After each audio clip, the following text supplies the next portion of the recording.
Obviously, Grandpa thinks it's bad, but do economists think it's bad too? Short answer, no.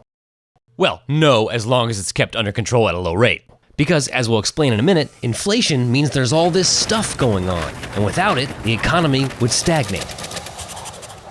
The big question is, why is there inflation? Why is Grandpa always complaining? What? First, it helps to know that the value of Grandpa's can of pea soup is still about the same.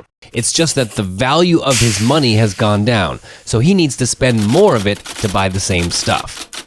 That's why whenever the value of the dollar goes down, the prices of things go up.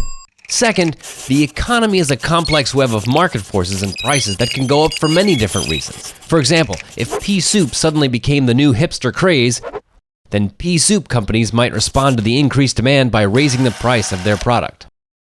Or, if the cost of peas, the raw material, suddenly got more expensive, then the pea soup companies might respond to higher production costs by raising the price of their product.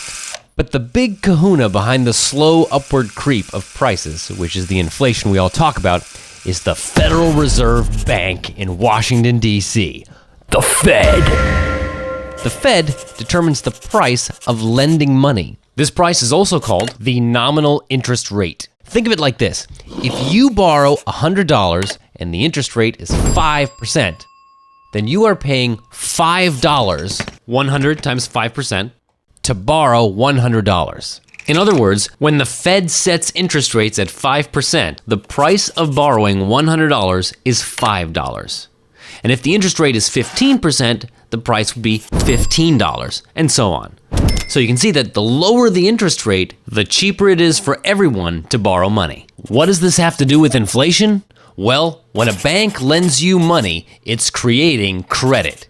And the money supply in the economy is all the cash that exists, that's the cash like the physical money in your wallet, plus all of the credit, and that's credit like the virtual money that the bank loans you. So the more credit that's created, the more money there is in the economy.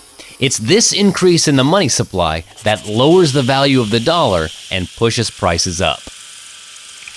And the Fed is really powerful because just like that, it can make more money available. Just like that, it can directly affect what the inflation rate is going to be.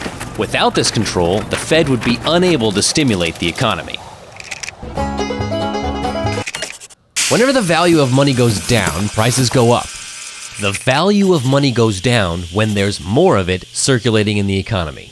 And the Fed makes more money available to stimulate economic growth by encouraging banks to loan money or give out credit, and it does this by lowering the price of borrowing money, by lowering the interest rate.